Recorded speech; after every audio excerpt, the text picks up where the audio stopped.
And now, from the great state of Mississauga in Ontario, Canada, it's the Ted Wallachin Podcast.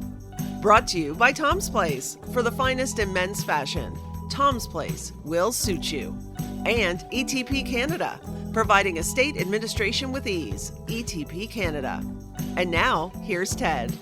Thanks, Becky, and thank you, everybody, for coming by and joining us on the Ted Wallachin Podcast. I am he, and welcome to the spring of 2024. And I'm laughing because, I don't know, that was atypical. Not atypical, that was an atypical winter that we just went through. I mean, it was just a bizarre winter. And I got to tell you something, I'm not surprised because back before winter started, we had the opportunity to chat with one of our regular guests, who is the senior climatologist for Environment Canada, David Phillips. And he said, well, El Niño's coming.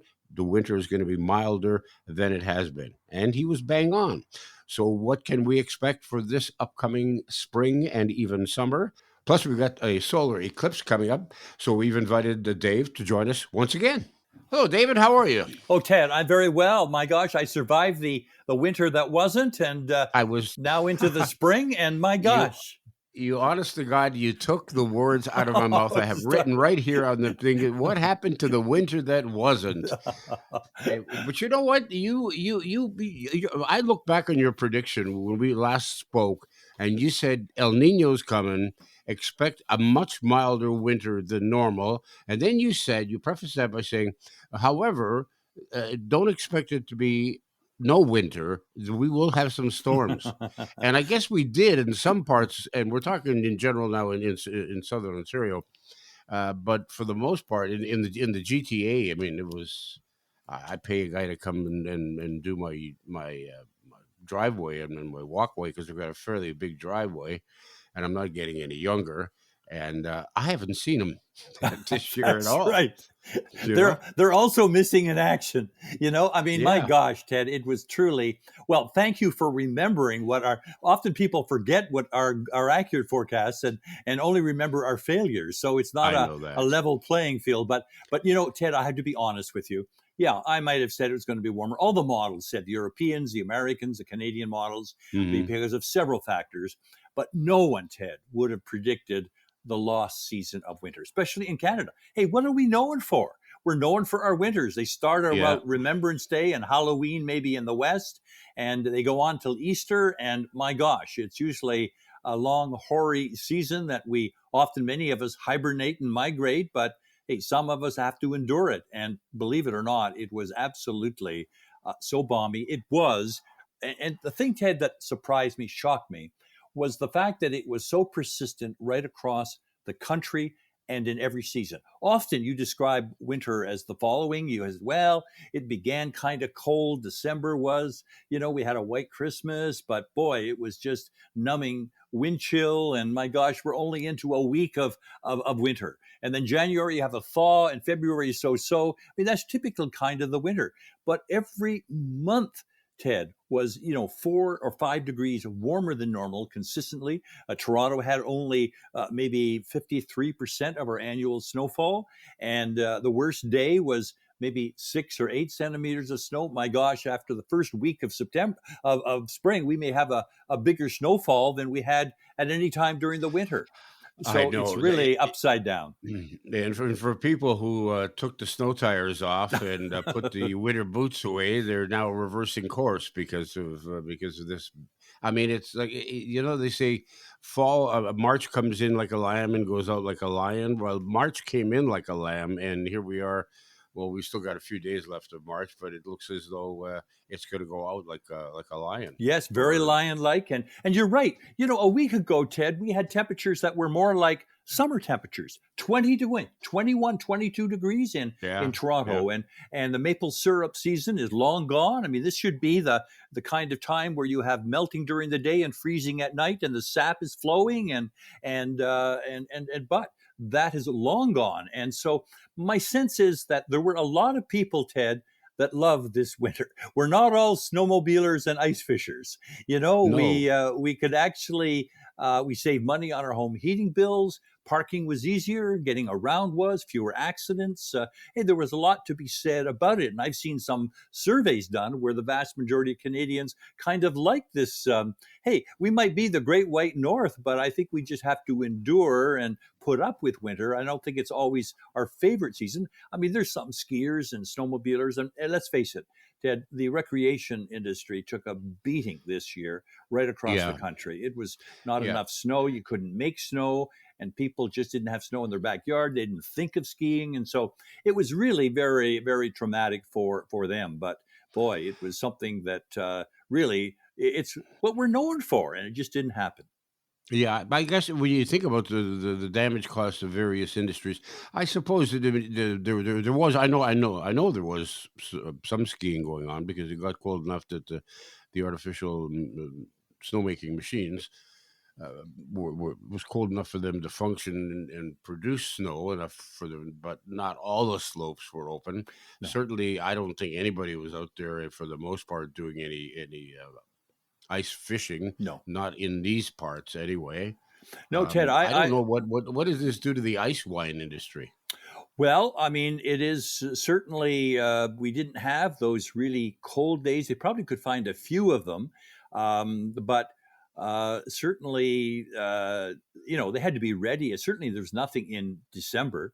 They had to wait for January. And by that, when you wait too late, what happens is the birds eat the wine, eat the grapes, and so they fall off. So it doesn't become you. What you really want are those cold days in the first week or so of December. So then it could get that ice wine, get the grapes frozen, brought in, and squeezed, and the beautiful ice wine is produced. But that was a real problem. In fact, in some ways, it's almost, I know out in British Columbia they have great wineries out there, and the problem with it was too cold. Actually, there was a period there in mid-January, not here in Eastern Canada, but in mid-January, where the polar vortex did bite British Columbia, Alberta, and Saskatchewan. They had some pretty cold temperatures, and it was so cold that it actually killed a lot of the vines. And so it was just a season that was just kind of really, it was very impactful. And Ted, I often say to people, the winter you may be blessing, maybe the weather you're cursing later on, because we don't know the true impacts. We know the impacts on recreation have been devastating, but there are other areas like the ticks and the bugs and the diseases that winter kills, and therefore they were not only survived, they thrived during our winter. Mm-hmm. And so when we do a lot more swatting there when the warm season comes, or worry about deer ticks and Lyme disease or other things like that, I think we'd be able to say, well, that was because of the winter that didn't happen, and so that I always think, Ted, me, the best weather I think is normal weather when summers are hot and winters are cold, and it just doesn't seem to be that. And what is this going to mean? This lack of precipitation in places like northern Ontario or out in British Columbia when it comes to concerns regarding forest fires? Oh, a big point. We're already seeing now, fortunately, the forest industry, the forest departments are already at play, hiring and training and getting out there and even snuffing out some zombie fires. These are leftover fires from last year that they think they're dead and they come alive again. And this is causing some problems. I mean, you don't have a terrible fire season based on leftover fires. So you have to wait and see what the precipitation is like, and also the lightning strikes and what have you.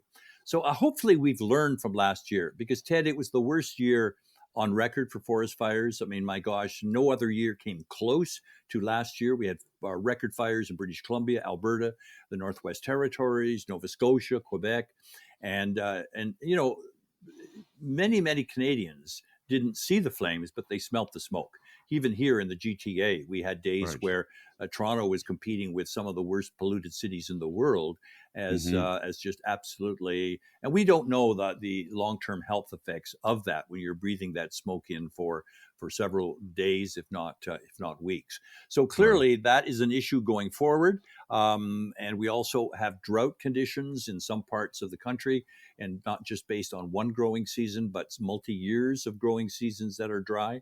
And so that is concerning. And so there's a lot unknown as to what the impacts of a winter that was warmer and drier than normal. Yes, you're right, Ted. El Nino was super intense, super large. It really created the kind of winter we had, plus other factors too, and so we will see the implications of that economically and in terms of diseases in life when we go forward into the warm season. And that's what concerns me in regards to the farming community is with the lack of produce because of the dry winter that we've gone through. The prices of produce are going to go up, and Yes. we know that there's a problem right now with the average person's shopping bill. It's skyrocketed over the last few years. How much worse can it get? Well, stay tuned. It could be a lot worse than it is now. You're absolutely right. And it's really from coast to coast. Farmers are really, it's amazing how they can get any kind of crop off the land faced with the kind of challenges they face. I mean, not only tariffs and taxes but also the weather has always been a factor for them. And then it's these multiple years of the same kind of weather. It's just year after year after year. And that, I think, is very telling. I mean, we just don't see the water sources are there, but the mountain snow was not there. And then what happened last year too to cause the fire season to be the worst and also agriculture to be challenging was that a lot of the snow melted early. And so therefore it wasn't available as irrigation water and didn't get into the rivers and lakes, got in too early, and the water got by the time agriculture started. And so there were issues clearly there. So really challenges all around the place. It's affected the economy, but certainly it's affected the price of food, and it comes back to bite everybody. I get the feeling that you're going to see more people with rain barrels in their backyards and growing more and more of their own tomatoes and carrots and peas and peppers, etc. That's true. I mean, that's absolutely how people have adapted to it. The price of food has often spurred that on. I know even on the community I live in Barrie, they have a big campaign now of getting rain barrels. It's worked on now for the last 2 or 3 years. It's very popular. And so people are using that form of irrigation in their backyards and gardens and what have you. And so certainly I think Canadians have adapted to that, and there's nothing better than having a vegetable patch and getting some tomatoes or beans. Really, it just adds to the taste of the salad, and everything is nice and fresh. And clearly, those as a response to the fact that the weather seems to be more weird, wild, and wacky. You can't depend on it as we once did, and so there are certain things that you can do to offset those kind of extremes that we're seeing. And Ted, that is the issue. It's the extremes. I mean, it's the fact that we're seeing these back and forth and up and down. And I saw one thing that I just shake my head about. I've been in the business for 50 years, and so it takes a lot for me to be surprised by the weather. And the one thing that I've seen is these extremes.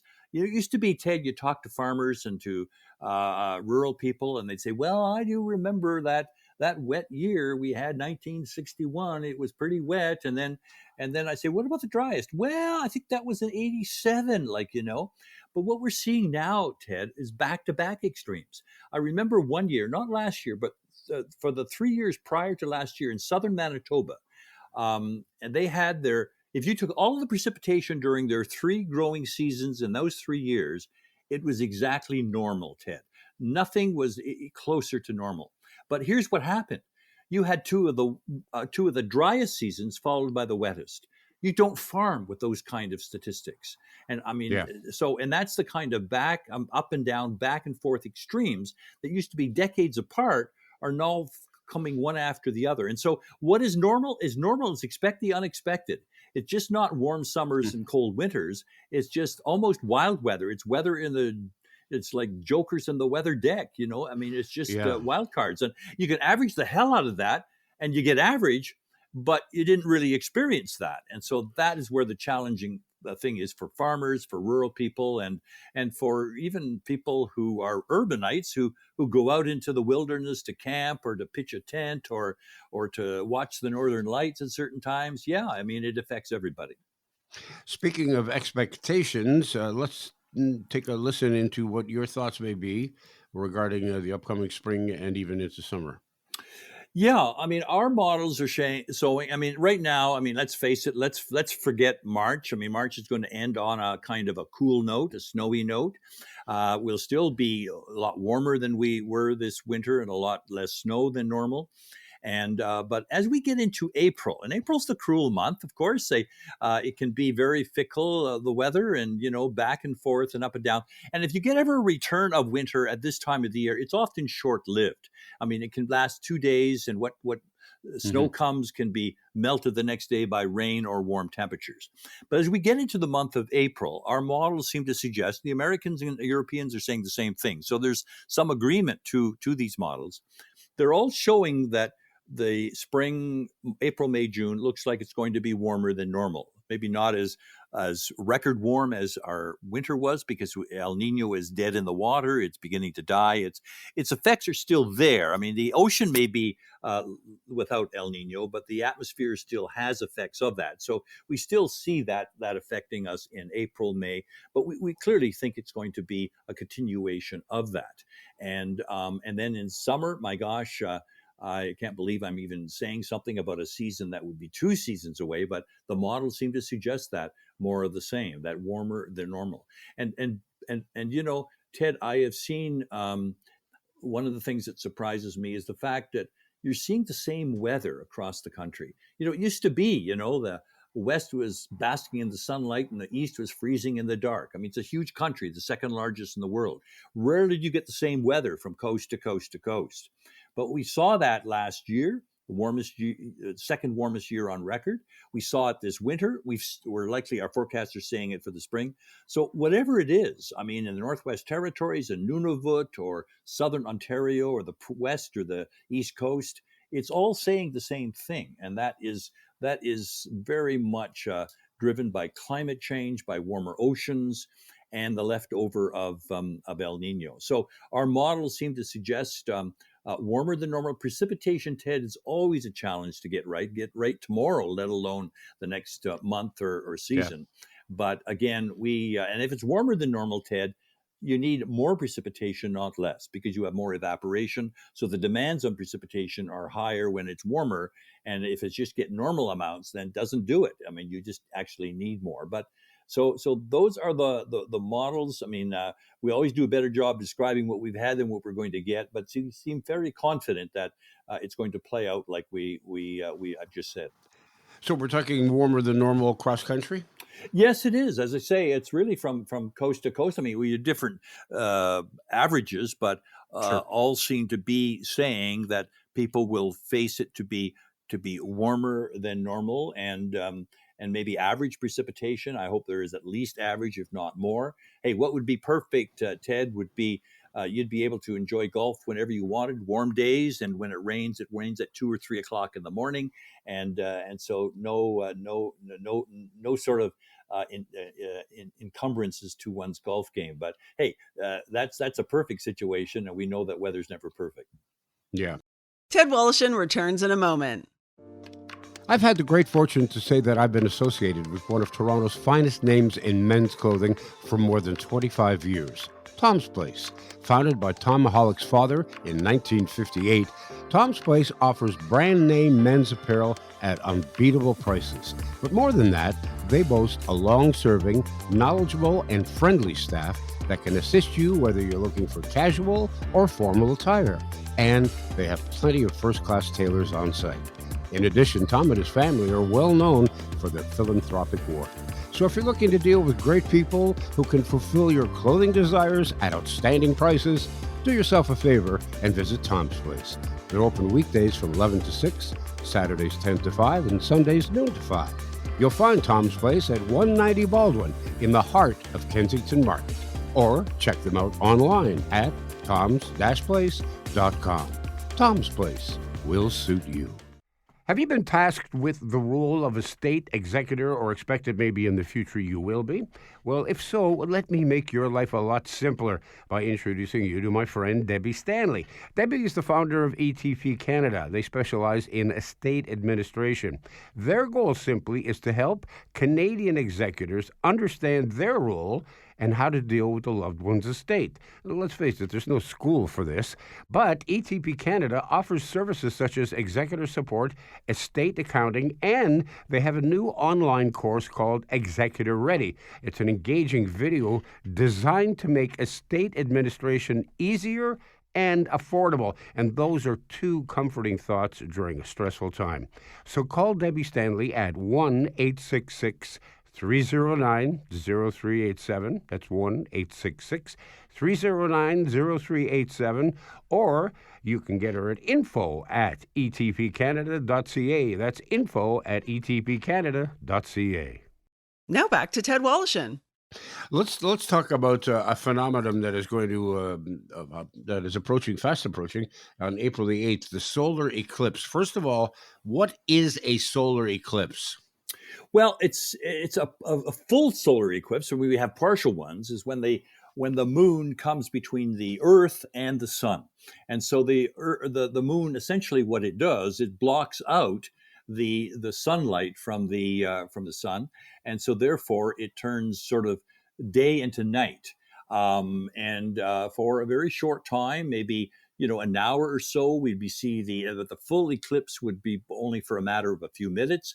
And so it's quite spectacular in the sense that it's something that rarely occurs. We'll probably never see one in most Canadians now their lifetime. But here in southern Ontario, from really Texas to Indianapolis through the Leamington and then Niagara area out to Kingston and then Cornwall, that is sort of the axis for this total eclipse. And again, it'll be about 3:30 in the afternoon on April the 8th. And it be a full eclipse in that area. Now, of course, will we see it? That's the big question. There's going to be tons of people down in Niagara and following that eclipse path. And but whether they will see it, boy, that is a big issue. Because, hey, if you have got a lot of cloud in the way, well, then you won't see it in its spectacular. Last year would have been a perfect year for the total eclipse in this area. But this year, April's always a tough month. I mean, often you get the jet stream coming through. You have lots of cloud, and then so I looked at statistics for the area, and here are some numbers that your listeners might be fascinated by. So I see the peak area, the best place might be St. Catharines, Niagara area. Mm-hmm. So if we look on at 3:00 in the afternoon, based on 30 years of past records, because Ted, the past is a guide to the future. So if you look at 3 p.m. in the early April, then in the St. Catharines, Niagara area, there's about a 24% chance of having clear skies. That would be bright, clear skies with no cloud. Right. There is about a 37% chance of having it overcast. So more chance of being overcast than clear skies. But still, and in between, that would be a scattered cloud or a broken sky. That makes up the difference. So anyways, there's about almost an even chance that it will be clear and slightly more that it will be overcast. And so that now, there's probably about an 85% chance of no precipitation. So that's good. So it might be a dry day, but if we held if the total eclipse was in June, then there would be about a 15% chance or only a 21% chance of overcast as opposed to 37. And if it was in August, it'd be about an 18% chance. So it's coming at a time of the year that, there's just usually a little bit more on average cloud. It's when, winter and summer are duking it out. We have that weather systems come in, the jet streams moving from a winter location to a summer location. So a little bit more cloud cover, a little bit more weather systems with bands or decks of cloud. And so the timing is maybe unfortunate. Now, around the Great Lakes, though, Ted, it's because the water is so cold, it will discourage clouds from forming. So there's a good advantage there if you're near the water, that you might have some opening areas to see those that total eclipse. And of course, what also we'll note too is if that occurred, the temperatures will drop by almost 5 or 6 degrees because there's no sun. And then also the birds will come out. Nature is confused by this, and so so it's a really exciting time. But it's also one that you have to watch to make sure that you don't affect your vision because of the when that moon goes away and the sun comes out. Boy, it can be very intense. And just a couple of things I wanted to point out. That was one of them, that don't look directly into it. You need special glasses. I know the libraries were handing them out. I don't know whether they still are, whether they still have any left. But if you go online, you can find places to find these glasses, and especially for you. For the parents, if you've got younger children, it's going to be tempting for them to look. So make sure they don't know, because you can cause irreparable retina damage. Yes. So that's one concern. Ted, the other one is that I see a lot of schools have canceled days that day. Is very. I have mixed feelings about that. Here's a great time to demonstrate science and physical phenomenon, and it just comes, too bad it wasn't at sort of 1:30 or 2:30 in the afternoon, but at 3:30, I mean, kids are probably heading home, and that's probably why schools feel a little nervous and want to be sure that they're not responsible, and they've decided to cancel school on that day. Yeah, exactly. But it's also worrisome for those people who have young kids who are not going to be coming home to parental supervision. Yes. To make sure that they don't look straight up, because kids being kids are going to look, no, I'm going to be okay. I'm going to be okay. But let's go back to your point where you're talking about overcast skies. Even if it's still overcast, we're still going to notice something different. It's just not going to be the same that hour. That's right. It won't be the spectacular. I mean, people are investing a lot of money to fly to different parts of North America to see this one in a lifetime situation. They say that you can't find a hotel room in Niagara Falls or St. Catharines. Well, it's triple the amount. Is that right? In Niagara? The hotel rooms are triple the money to amount. Be made on this, I guess. But hey, what a disappointment! But the other thing with the falls, at least you got the falls. If it was a sort of a failure, this viewing that you spent that money, at least you can look to the falls and enjoy the wonder of the world. So I think where other places you invested that money and you think, oh my gosh, like it could be in Mexico or parts of the United States, like Dallas, Texas is a good place, but hey, no guarantee. A little better chance of having clear skies in those places, but it's not perfect. Well, what's interesting is I've been reading about the eclipse and how it affects some animals. Like some animals, they say they freak out. Yes, they almost go into a frozen state. And others, like the birds, will just stop singing, and other birds and other animals will just lie there, and some will start running around. And they said, so if you want, pay attention to the animals that are in your neighborhood, like whether it be your pet, your own pets, or whether it be the raccoons that are in your backyard, or the squirrels or whatever, and see how they react when all this comes down. Very interesting. Most people have pets, and that would you have a laboratory right in front of you to watch how Rover or Misty handles the situation like this. Yeah, I mean it's good. It's going to be something else, and hopefully people will heed the warnings of the scientists who say, listen, do not look directly into the sun. Make sure you have proper eyewear. Well, other thing, protect yourself. Ted, is that a lot of the officials like police and fire, they get nervous about a full moon. They think that usually emergency rooms are full, and people do some weird, wild, and crazy things with full moon. It affects behavior. I wonder if there'll be a notion of that happening come April the 8th too. I don't know. That's going to be interesting anyway. I mean, it's fascinating and it's worrisome at the Yes, same time. very much so. So pay attention to that. It's also been fascinating speaking with you, as it always is, David. And I appreciate you taking the time because I know you're a busy man, and make sure you cover your eyes when I will, Ted. Yeah, I won't be that foolish, Ted. Thank you so much. I've enjoyed our chat, and hey, I look forward to another time we can do this again. Always a great pleasure to be with you. Well, I look forward to your forecast coming true, warmer than normal, but I hope we do get some precipitation. Yes. I mean, the best thing is, as you said, you get a bright sunny day, and then it starts pouring rain from about 2 to 4 in the morning. Well, Ted, you want a balance in life and you want a balance in weather. It's always thinks, we don't want too much weather or too little weather. So perfect timing would be ideal, the best for the most. And farmers don't care when they get the rain. So at 2 or 3 o'clock in the morning would be good for the golfers and for the farmers and the ranchers. And go out there and get your rain barrel. That's right. Exactly. Okay.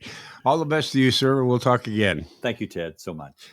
That's Dave Phillips. He's a senior climatologist at Environment Canada. And you're talking about, people taking flights going to different destinations. It reminds me of the Carly Simon song, You're So Vain, which we now have learned that it's about Warren Beatty. And there's a line in the song where she says, you flew your Learjet to Nova Scotia to see the total eclipse of the sun. Oh, my gosh. How interesting. You remember that? I don't. Fascinating. Yeah. Thank you for that.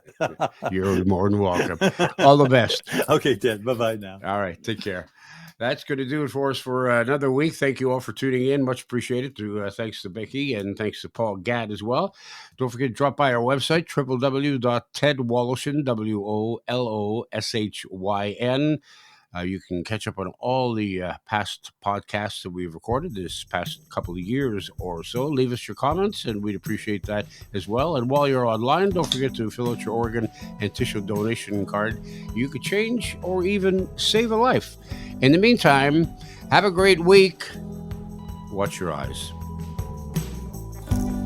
The Ted Woloshyn Podcast has been brought to you by Tom's Place. For the finest in men's clothing at unbeatable prices, it's Tom's Place at 190 Baldwin in the heart of Kensington Market. Tom's Place will suit you. And ETP Canada, providing estate administration with ease.